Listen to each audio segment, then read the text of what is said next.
পরিস্থিতি নিয়ন্ত্রণে সরকার ব্যর্থ, গুলি ও হত্যা করে ভয়ের সংস্কৃতি তৈরিতে ছাত্র আন্দোলন থামানো অসম্ভব হয়ে পড়েছে। সবকিছু মিলে শনিবারের বিক্ষোভ কর্মসূচিতে যা থাকছে।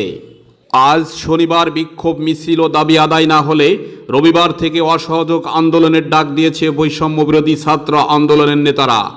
আবারও নতুনভাবে ছাত্রছাত্রীদের শান্তিপূর্ণ আন্দোলনে হামলা ও শিক্ষার্থীদেরকে গুলি করে হত্যার প্রতিবাদে রক্তখেকো স্বৈরাচারী সরকারের বিরুদ্ধে আগামী 4ই আগস্ট রবিবার হতে অনির্দিষ্টকালের জন্য সর্বাত্মক অসহযোগ আন্দোলনের ডাক, যেখানে ছাত্র আন্দোলনের নেতারা দেশের নাগরিকদের উদ্দেশ্যে ট্যাক্স, খাজনা, বিদ্যুৎ বিল, গ্যাস বিল, পানিসহ অন্যান্য সকল সরকারি ইউটিলিটি বিল প্রদানে বিরত থাকতে বলেছে।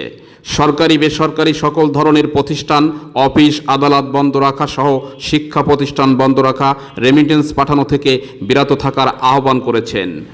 2রা আগস্ট রোজ শুক্রবার ঢাকা রাজধানীতে পুলিশের সাথে আন্দোলনকারীদের পাল্টাপাল্টি হামলায় 3 জন শিক্ষার্থী নিহত এবং আবারও আন্দোলনকারীদের গুলি করে হত্যার প্রতিবাদে আজ শনিবার সারা বাংলাদেশে বিক্ষোভ কর্মসূচির ডাক দিয়েছেন বৈষম্য বিরোধী ছাত্র আন্দোলনের নেতারা। দাবি আদায় না হলে রবিবার থেকে অসহযোগ আন্দোলনের ডাক। গত শুক্রবার 2রা আগস্ট খুলনা জেলায় একজন পুলিশ কনস্টেবল নিহত সহ আন্দোলনরত শিক্ষার্থীদেরকে হত্যার জবাবে সুমন নামের এক পুলিশ সদস্যকে বেধড়ক মারপিটের পর খুলনা সিটি মেডিকেল কলেজে আইসিইউতে মৃত্যু ঘোষণা। আন্দোলনরত শিক্ষার্থীরা সারা বাংলাদেশে চলমান পরিস্থিতি ও দেশ মেরামতের কাজে দেশের স্বৈরাচারী পতনের জন্য জীবন বাজি রেখেও কাজ করার প্রতিশ্রুতিবদ্ধ। অনেক ভয়াবহতার মধ্য দিয়ে সময় পার করছেন সাধারণ জনগণ। এদিকে সরকার তার নিজস্ব অবস্থান ধরে রাখায় পরিস্থিতি দিনে দিনে ঘোলাটে হচ্ছে। দেশের মানুষের জান ও মালের নিরাপত্তা সংকটের মধ্যে পড়েছে।